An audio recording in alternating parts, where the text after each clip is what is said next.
السلام علیکم اکای حاجی میرزا، من مخلص شما از شهر پنجکند.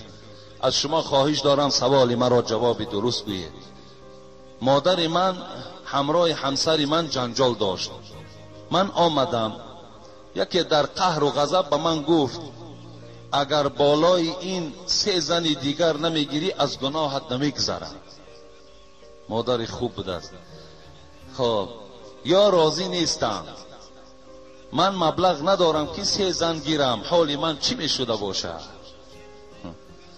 این جوان خیلی از مادر، از حرمت مادر درکدار بوده است. این مادر آمدن بالای گوییم که جنگ و جنجال در این بچه که آمده است، این زن با مادر که جنجال داشته است، مادر در حالت قهر و غضب گفته است اگر بالای همین زن 3 زن نمیگیری من از تو راضی نیستم. یعنی این جوان میگوید که من مبلغ ندارم که 3 زن گیرم. چخیل میشیده باشد حالی من. در آخر در حق من دعا کنید که خدمتگار پدر و مادر باشم. خوش به حالتان.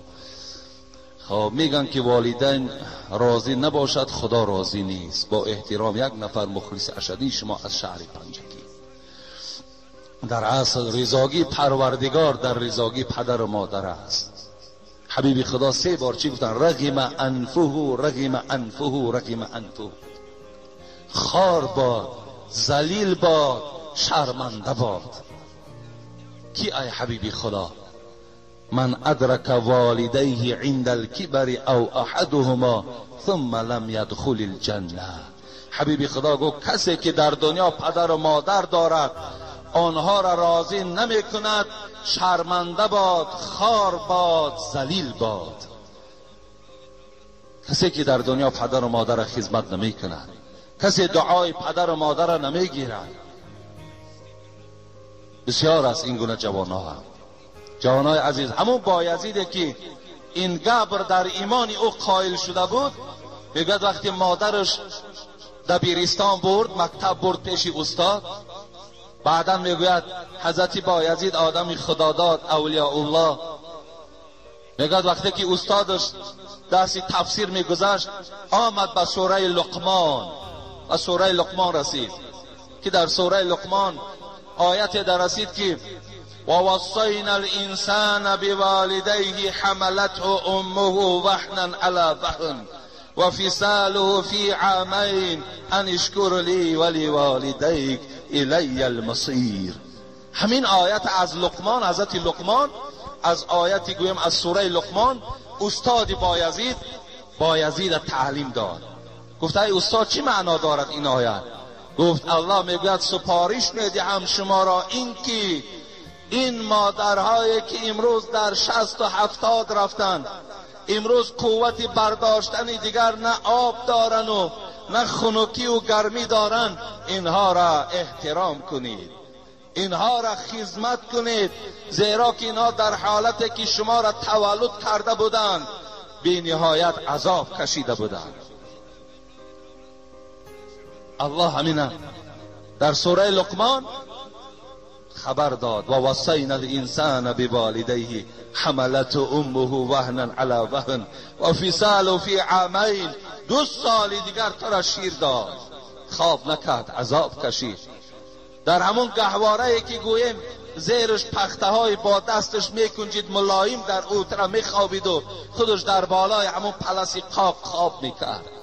هر زمانی که از دهانی تو اگر یک آوازی میبرامد این مادر در حال از جاش میخیست، دیگر نمیگفت که این خواب برای من شیرین است. میخیست پیستان خودش در دهان تو میگذاشت، ذره طاقت نداشت که تو گرسنه و تشنه باشی، همیشه با تو بود. الله میگوید انمینا را یاد کن ای بچه و این پدر و مادر تا احترام کن و الی المصیر. یقین دان که بازگشتت به سوی من است. از این پدر و مادر میپرسم ان اشکر لی ولی والدیک. الله گفت من شکرانه کن و بعد شکرانه من پدر و مادر تا شکرانه کن. وقتی بایزید این سخن شنید گفت استاد اجازت نیست که یک خانه روم.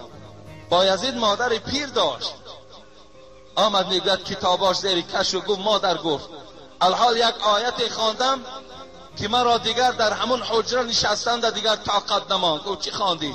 گفت الله میگوید ان اشکر لی ولی والدیک، هم من شکر کنید، هم من عبادت کنید، هم پدر و مادرتان شکرانه و احترام کنید. ای مادر گفت من طاقتی در دو خانه خدمت ندارم، یعنی هم عبادت پروردگار را بکشم و هم خدمت تو را کنم. گفت این قوت من ندارم، از این خاطر از تو خواهش دارم که از مکتب بس میکنم، همیشه در پیش تو خدمتی تو را میکنم.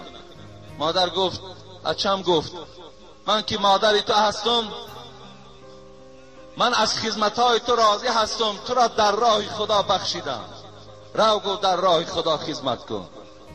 بایزید میگوید همان کتابی زیری کش کردگیم از همین خانه برآمدم، 33 سال جانب خانه نآمدم، 33 سال در راه پروردگار خدمت کردم. بعد 33 سال وقتی خوابهای هر رنگه دیدم گفتم باید مادرم زیارت کنم. وقتی آمدم مادرم خیلی پیران سال بود و دیگر آب طهارت در دستش. چی میگفت؟ پروردگارا همون غریبی مرا نیکو نگه دار، خدایا همون غریبی مرا احوالش نیکو کن، از درگاه تو فقط خواهش من همین است. بایزید میگوید از پس که من میشونیدم گریان شدم و آمدم گفتم ای مادر، گفتم همون غریبی که تو دعا کردی همون غریب در پیش توست. همون غریب حاضر شد. گفت میگوید مادر در آغوش گرفت. زمانی که مادر میگه پشتش دیگر چی بود؟ پشتش راست نبود، پشتش خم زدگی بود. گفت بایزید گفت از فراق تو دیگر نه چشم ماند و نه پشت ماند. گفت و میگه رفت با همین احوال میگه بالای بسترش در خواب کرد و یک زمان بایزید میگه مادرم گفت که آب بیار، آب بیار. گفت آمدم نگاه کردم ظرف ها در خانه آب ندارد، دوان به جویبار رفتم تا آب آوردم که مادرم خواب است. همون در دستم داشتگی آب. گفت این مادر من گفت سحر بیدار شد. وقتی من دید بالای سرش گفت ای جگربند، گفت خواب نکردی؟ گفتم آخی خواب کنم یکی مبادای تو آب گویی و مرا نیابی، این حالت در یکی مبادایی که غضب پروردگار بیدار شود. و میگوید مادر از دست این بایزید آب گرفت و در حق بایزید دعا کرد که خدایا گفت این بنده را گفت یکی از بهترین مردان راه خدا بگردان. بایزید میگوید هر چه که یافتم از دعای مادر یافتم. از این خاطر دادرای عزیز، برادرای مهربان، امروز جوانا، امروز مسلمانایی داریم که در برابر اون مسلمانایی که ذکر کردم با پدر و مادر ملال قهری هستند، با پدر و مادر قهری هستند. پدر و مادر داد و سیاست بالایشان میکنند. تو حق نداری.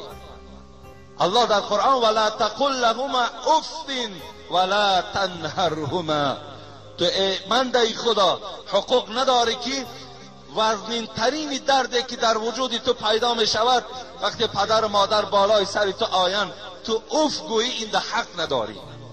زیرا که هر اوفی که تو میگویی جگرهای اونها را پاره میکنی، تو اونها را غمگین میسازی. ولا تنهرهما، تو حق نداری که بالای پدر و مادر داد و سیاست کنی. آخر اینا بالای تو سیاست نکردن، تو گریه کردی اینا نوازی شد کردن، تو گریه کردی اینها تو را الله گفتن، تو گریه کردی برای تو شیر دادن، برای تو آب دادن تا که تو خاموش باشی. اینا با تو این گونه معامله نکردن کن، با ایسا باید تو هم این معامله را نسبت این انجام دهی. این برادر عزیز تو گناهگار نمیشوی. این برادر پنجاکینتی، یعنی این در حالت قهر و غضب گفته است مادر. به همین خاطر تو میتوانی که همون زن چکار کنی؟ مجبور سازی که دیگر دویم باره با مادر تو جنگ و جنجال نکند و از پیش مادر تو رفته خواهش و التماس کند که دیگر این کار گویم این عمل بعد از من رخ نمیدهد. مادر مرا ببخش گفته انا این کار در زن تا مجبور بساز، انشاءالله تو ثواب میگیری. خواهش میکنیم با سوال ما جواب گردونید. ملای محله ما میگوید که کرپچه و بالشتی که از صدقه از خانه مرده به مسجد میآید حرام است. اونا حرام نیستن. اگر این ملا گویم که یعنی اینقدر پرهیزکار باشد میتواند که همون کرپچه ها را و اون چیزی که از خانه همون مرده‌دار میاد در همون محله آدمای فقیر بیچاره که هست برده در خانه همون ها پرتوید. اینا که اولش حرام نیستند. دویمش که اگر بسیار این شیخ باشه و بسیار اکو گویم مفتی کلام باشد برده در همون بیچاره و مثال مسکین هایی که هستند در خانه اونها پرتوید ثوابش میرسد.